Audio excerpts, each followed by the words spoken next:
We know he was working for Schwab based on his campaign. What was his campaign slogan? Build Back Better. Build Back Better is a plank, a phrase that came from Klaus Schwab describing the Great Reset.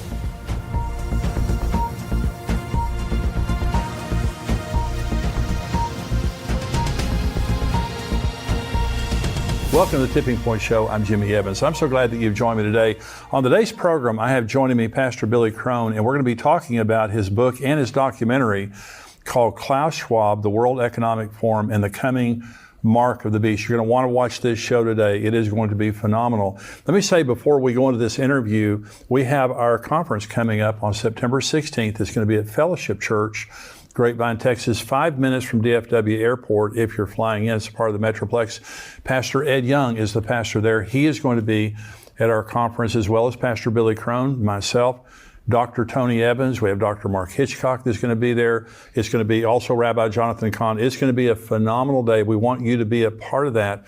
Go to endtimes.com and you can see there under conferences, the conference is coming up, and we have reserved seating this year.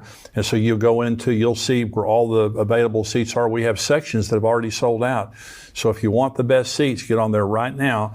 If you're a paid subscriber to endtimes.com, you get a 50% discount.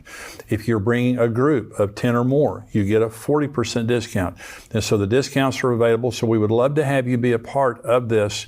But it's going to be a great conference, especially in the times that we're living in. We need this encouragement to come together, to understand the signs of the times of what's going on. Last year's conference was tremendous. This year's also going to be tremendous. We're expecting it to sell out.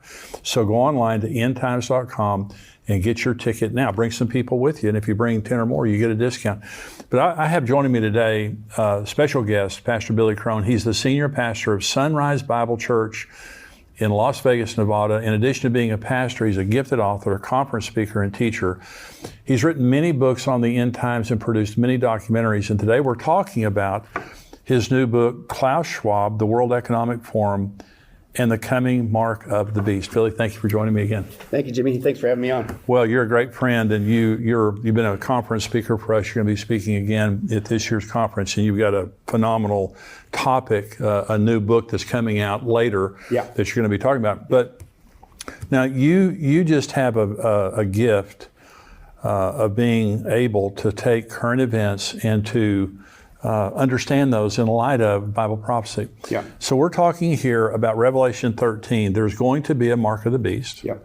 And we're seeing the development of that. But you particularly, you look at Klaus Schwab and the World Economic Forum, and you see what they're doing as setting all this up, right? Oh, absolutely.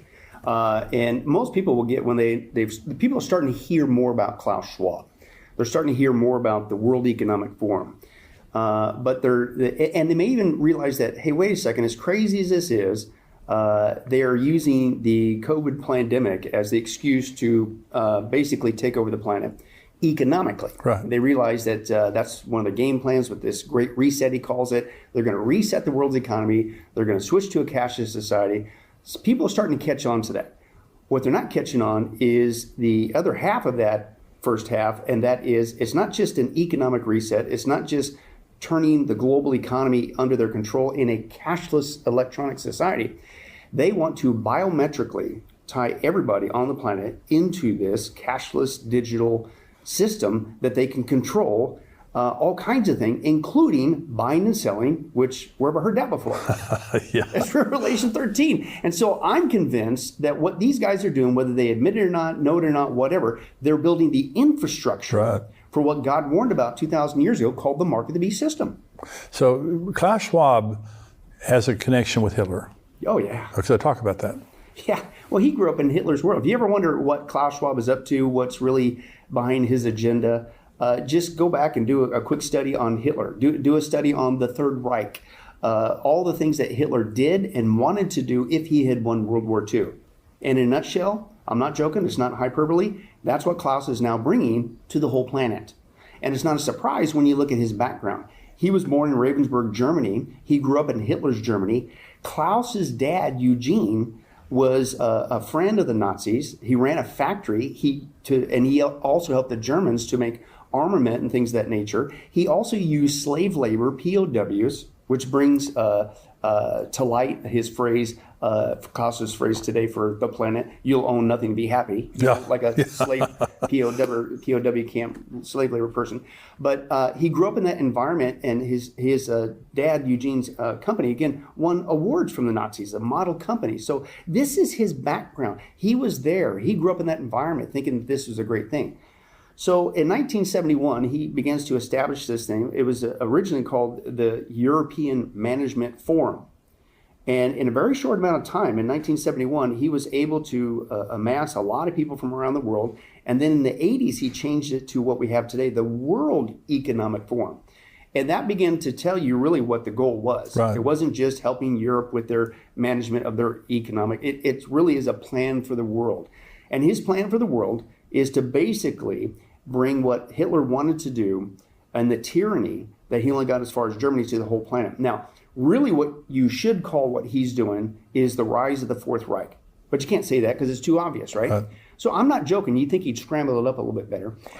He calls his program not only the Great Reset, we're familiar with that, but the other term he uses all the time is called the Fourth Industrial Revolution. Yeah, there you go. Well, it really is the Fourth Reich, but you got to scramble it up a little bit.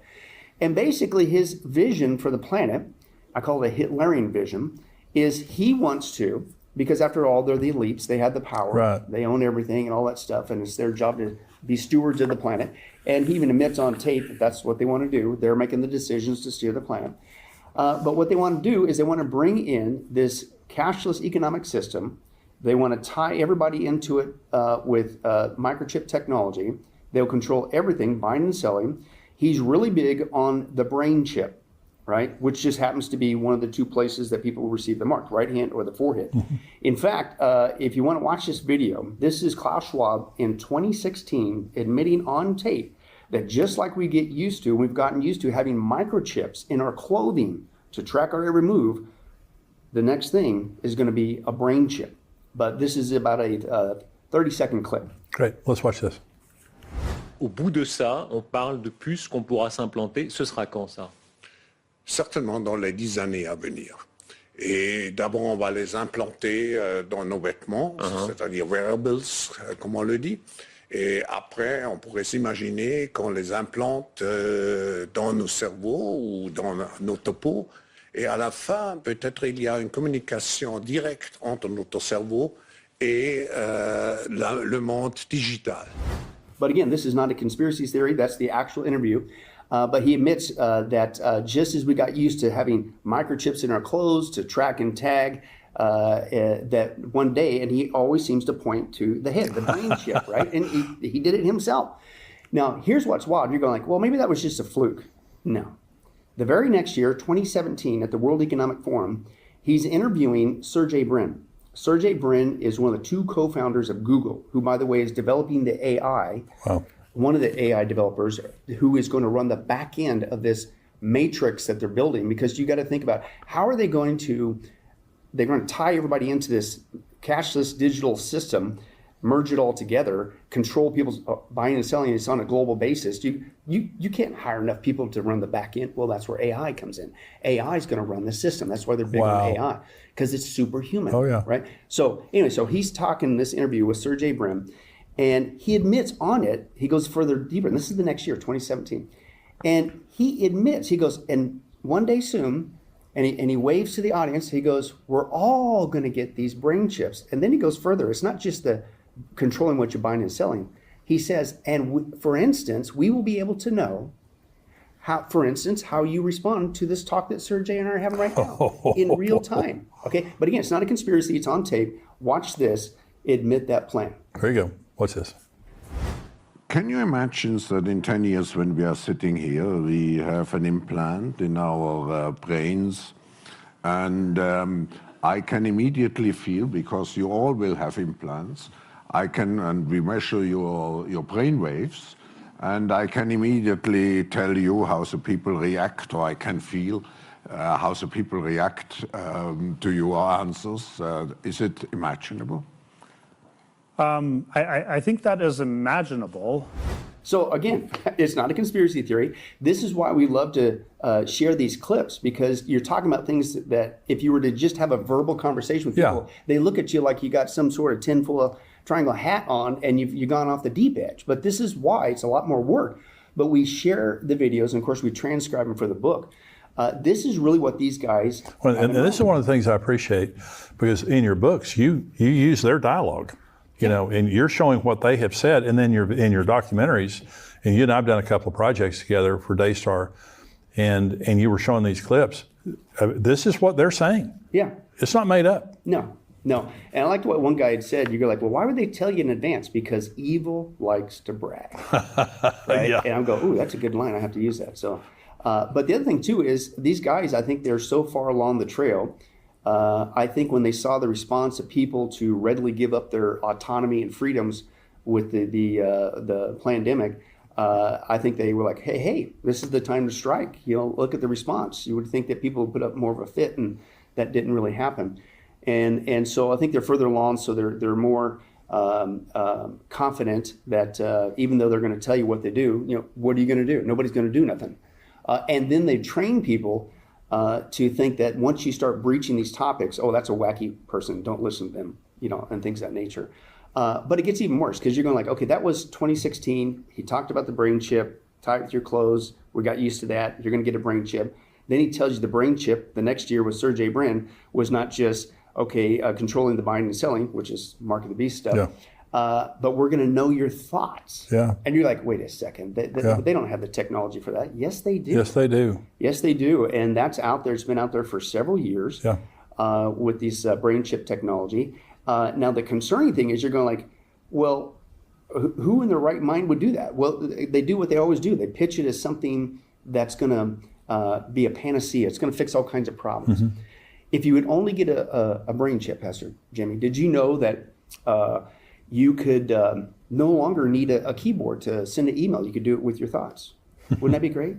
You're like, no. But here's my point. Think of the younger generations on down. Oh, yeah. Oh, they go, oh, this is great. This is like an upgrade. And see, that's how they pitch it. It's human 2.0. It's an upgrade for humanity. If you just get this, upgraded chip in your head and give us access to your thoughts, it would be great. They're already pitching this as hey, people who are paraplegic, who've lost the use of their limbs. If you get a brain chip, you can get your limbs back. And so they pitch it that way. They also pitch it, well, hey, wouldn't it be great to operate machinery, fly a plane, and drive your car with just your thoughts?